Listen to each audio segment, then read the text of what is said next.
Chapter 11 The Interior of a Heart. After the incident last described, the intercourse between the clergyman and the physician, though externally the same, was really of another character than it had previously been. The intellect of Roger Chillingworth had now a sufficiently plain path before it. It was not, indeed, precisely that which he had laid out for himself to tread.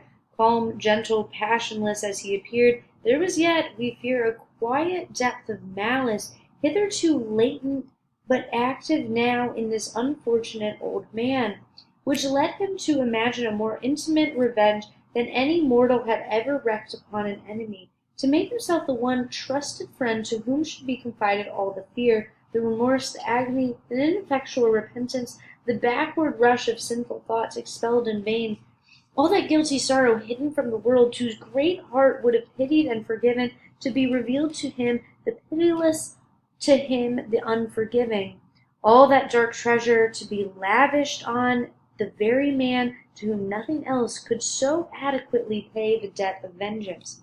The clergyman's shy and sensitive reserve had balked the scheme.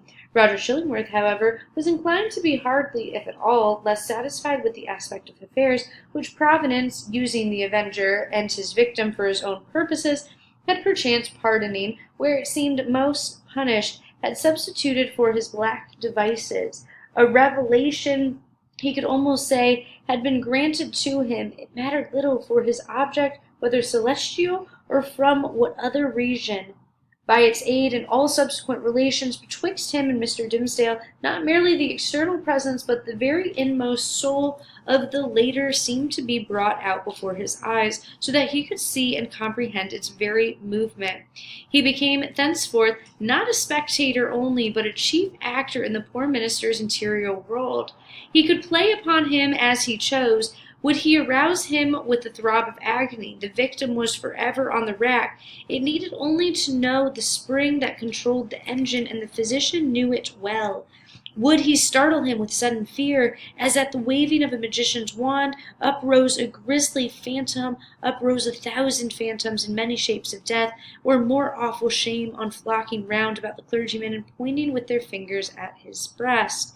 All this was accomplished with a subtlety so perfect that the minister, though he had constantly a dim perception of some evil influence watching over him, could never gain a knowledge of its actual nature. True, he looked doubtfully, fearfully, even at times, with horror and bitterness of hatred at the deformed figure of the old physician. His gestures, his gait, his grizzled beard, his slightest most indifferent acts, the very fashion of his garments, were odious in the clergyman's sight, a token implicitly to be replied on of a deeper antipathy on the breast of the latter than he was willing to acknowledge to himself.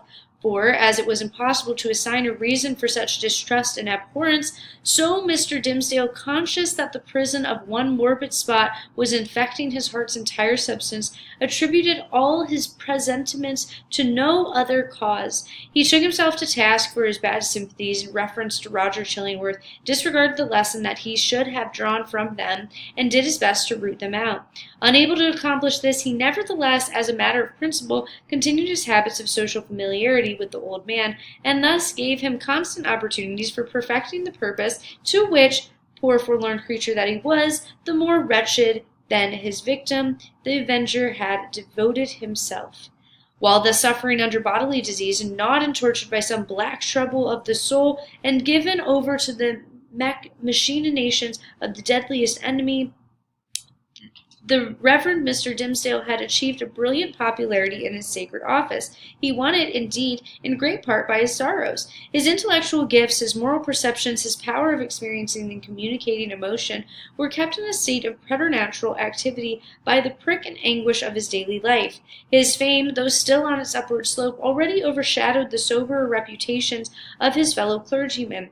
Eminent as several of them were, there are scholars among them who had spent more years in acquiring abstruse lore connected with the divine profession than Mr. Dimmesdale had lived, and who might well, therefore, be more profoundly versed in such solid and valuable attainments than their youthful brother. There were men, too, of a sturdier texture of mind than his, and endowed with a great far greater share of shrewd, hard, iron, or granite understanding, which duly mingled with a fair proportion of doctrinal ingredient, constitutes a highly respectable, efficacious, and unanimous, unamiable variety of clerical species. There were others again, true saintly fathers, whose faculties had been elaborated by weary toil among their books, and by patient thought, and etherealized, moreover, by spiritual communications with the better world, into which their purity of life had almost introduced these holy personages, with their garments of mortality still clinging to them. All that they lacked was the gift that descended upon the chosen disciples at Pentecost, in tongues of flame, symbolizing, it would seem, not the power of speech in foreign and unknown languages, but that of addressing the whole human brotherhood in the heart's native language. These fathers, otherwise so apostolic, lacked heaven's last and rarest attestation of their office, the tongue of flame. They would have vainly sought, had they ever dreamed of seeking to express the highest truths through the humblest medium of familiar words and images. Their voices came down afar and distinctly from the upper heights where they habitually dwelt. Not improbably, it was to this latter class of men that Mr. Dimmesdale, by many of his traits of character, naturally belonged. To the high mountain peaks of faith and sanctity he would have climbed, had not the tendency been thwarted by the burden, whatever it might be, of crime or anguish, beneath which it is his doom to totter. If kept him down on the level with the lowest, him, the man of ethereal attributes, whose voice the angels might else have listened to and answered. But this very burden it was that gave him sympathies so intimate with the sinful brotherhood of mankind, so that his heart vibrated in unison with theirs, and received their pain into itself, and sent its own throb of pain through 1,000 other hearts, in gushes of sad, persuasive eloquence. Oftenest persuasive, but sometimes terrible. The people knew not the power that moved them thus. They deemed the young clergyman a miracle of holiness. They fancied him the mouthpiece of heaven's messages of wisdom, and rebuke, and love. In their eyes, the very ground on which he trod was sanctified. The virgins of his church grew pale around him, victims of a passion so imbued with religious sentiment that they imagined all to be religion, and brought it openly in their white bosoms, and their most accessible sacrifice before the altar. The aged members of his flock, beholding Mr. Dimmesdale's frame so feeble, while they were themselves so rugged in their infirmity, believed that he would go heavenward before them, and enjoyed it upon their children that their old bones should be buried close to their young minister's holy grave. And all this time, perchance, when poor Mr. Dimmesdale was thinking of his grave, he questioned with himself whether the grass would ever grow on it, because an accursed thing must there be buried. It is inconceivable the agony with which this public veneration tortured him. It was his genuine impulse to adore the truth, and to reckon all things shadow-like and utterly devoid of weight or value, that had not its divinest essence as the life within their life. Then what was he, a substance, or the dimmest of all shadows? He longed to speak out from his own pulpit at the full height of his voice, and tell people what he was. I, whom you behold in these black garments of priesthood, I, who ascend the sacred desk and turn up my pale face heavenwards, taking upon myself to hold communion in behalf of the most high omniscience, I, in whose daily life you discern the sanctity of Enoch, I, whose footsteps, as you suppose, leave a gleam along my earthly track, whereby the pilgrims that shall come after me may be guided to the regions of the blessed. I, who have laid the hand over baptism upon your children, I, who have breathed the parting prayer over your dying friends, to whom the Amen sounded faintly from a world which they had quitted, I, your pastor, whom you so reverence and trust, and utterly a pollution and a lie. More than once Mr. Dimmesdale had gone into the pulpit with a purpose never to come down its steps until he should have spoken the words like the above. More than once he had cleared his throat and drawn in a long and deep, tremulous breath, which, when sent forth again, would come burdened with the black secret of the soul.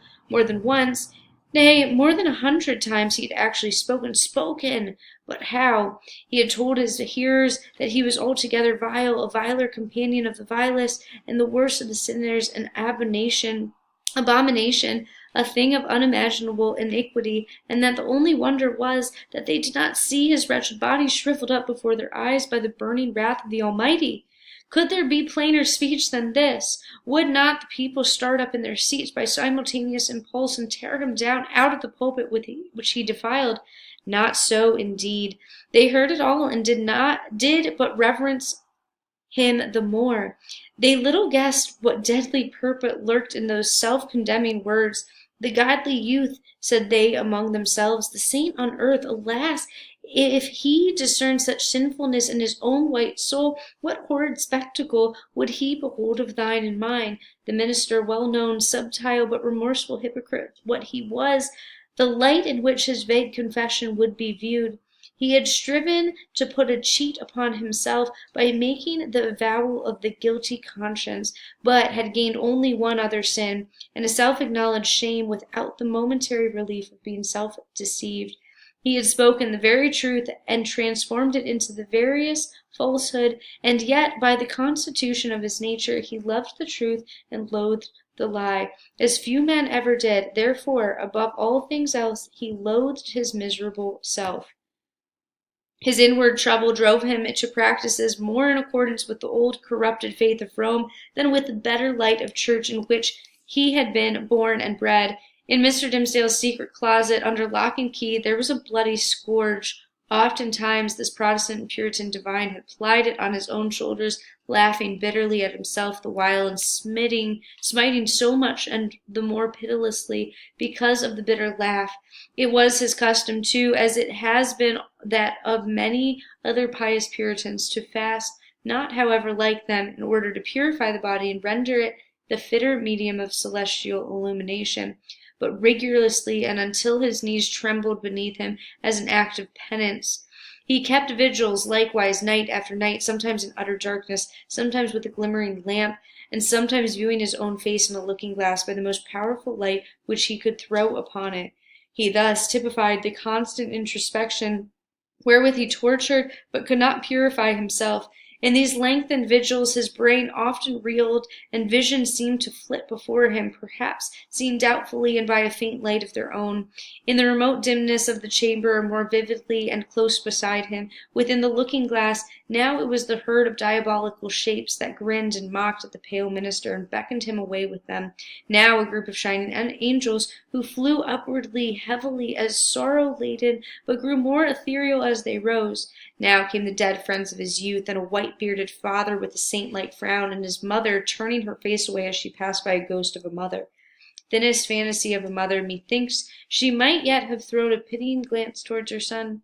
And now through the chamber, which these spectral thoughts had made so ghastly, and glided Hester Prynne, leading along little Pearl in her scarlet garb, and pointing her forefinger first at the scarlet letter on her bosom, and then at the clergyman's own breast.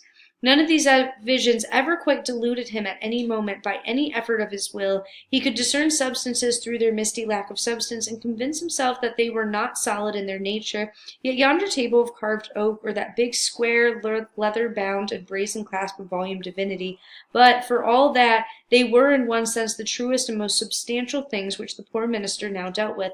It is unspeakable misery of a life so false as his, that it steals the pith and substance out of whatever realities there is around us, and which were meant by heaven to be the spirit's joy and nutriment. To the untrue man, the whole universe is false. It is unpalpable. It shrinks to nothing within his grasp, and he himself, in so far as he shows himself in a false light, becomes a shadow, or indeed ceases to exist. The only truth that continued to give Mr. Dimmesdale a real existence on this earth was the anguish in his inmost soul, and the undissembled expression of it in his own aspect. Had he once found power to smile and wear a face of gaiety, there would have been no such man.